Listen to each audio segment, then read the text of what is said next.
आप सभी को सादर प्रणाम। जैसा कि हम सभी जानते हैं कि जितने भी हमारे शास्त्र, वेद, पुराण हैं, वो हमको एक अनुशासित जीवन जीने की राह दिखाते हैं और उस अनुशासित जीवन से मानव जीवन एक कल्याणकारी दिशा की ओर जाता है और एक सफलतम जीवन जीता है। तो उसी श्रृंखला में आज आपके साथ हनुमान चालीसा जी का आपके साथ साझा करते हैं कि हनुमान चालीसा हमको किस प्रकार के जीवन जीने की सलाह देता है, जिससे हमारा जीवन और ये मानव जीवन एक सफलता की ओर जाता है। तो अगर हनुमान चालीसा में देखें कि हनुमान जी का उनका नाम लगभग लगभग 13 बार उल्लेखित किया गया है और उनके गुरु यानी कि उनके आराध्य श्री रामचंद्र जी का लगभग लगभग 17 बार उल्लेखित किया गया है। तो इससे एक भाव निकलता है कि हमको अपना जीवन समर्पण के साथ जीना चाहिए, अपने आराध्य के लिए जीना चाहिए, अपने बड़ों के लिए जीना चाहिए, अपने आसपास के लिए जीना चाहिए, अपने समाज के लिए जीना चाहिए। अगर समर्पण का भाव होगा, अगर तो हम अपने नाम से ज्यादा अगर अपनों के जो अब हमारे साथ हैं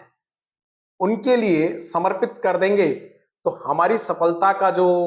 स्तर है वो दिन प्रतिदिन बढ़ता ही रहेगा। दूसरा कि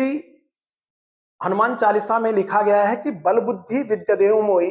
हरहु कलेउ कलेश विकार, यानी कि कभी अपने लिए धन मत मांगिए। अपने लिए अगर मांगना है तो बल मांगिए, आपके लिए अपने लिए विद्या मांगिए, अपने लिए बुद्धि मांगिए। बल होगा यानी कि शारीरिक, हम शारीरिक रूप से सक्षम होंगे तो हम अपना सफल जीवन जी पाएंगे। अगर हम विद्या का अर्जन करेंगे तो हमें बुद्धि आएगी और बुद्धि आएगी तो हम विवेक, हमारे अंदर विवेक होगा। और हरने की बात यानी कि छोड़ने की बात किन बातों को कहा गया है कि कलेश जो है यानी कि ईर्ष्या के जो भाव हैं हमारे अंदर, जो हम एक अहंकार का जीवन जीते हैं, कि वो जो विकार हैं वो हर जाए। तीसरा जो लर्निंग है कि रघुपति कीन बहुत बढ़ाई तुम मम प्रिय भरत ही संभाई, यानी कि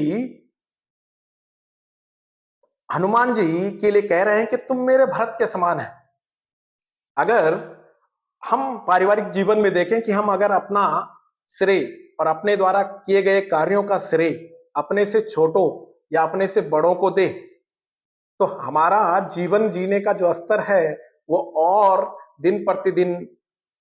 एक बेहतरी की ओर जाएगा। अगर मैं इसे ऑर्गेनाइजेशनल पर्सपेक्टिव से बात करूं कि एक सेल्स का एग्जांपल लेते हैं कि आप किसी सेल्स के सेल्स हेड हैं और जब आप अपने क्षेत्र में जाएं, जब आप अपनी मार्केट विजिट में जाएं और जो आपका एसओ है यानी कि सर्विस जो सेल्स ऑफिसर है, जिस बेचारे का पिछले 1.5 महीने से टीएडीए भी नहीं आया होगा, और उसको अगर आप कहें कि तू मेरा भाई जैसा है, तो मैं आपको विश्वस्त करना चाहता हूं कि वो आपके लिए इतनी मेहनत करेगा कि आपकी केपीआई भी पूरी होगी, आपका केआरए भी पूरा होगा और दिन रात आपके लिए काम कर जाएगा।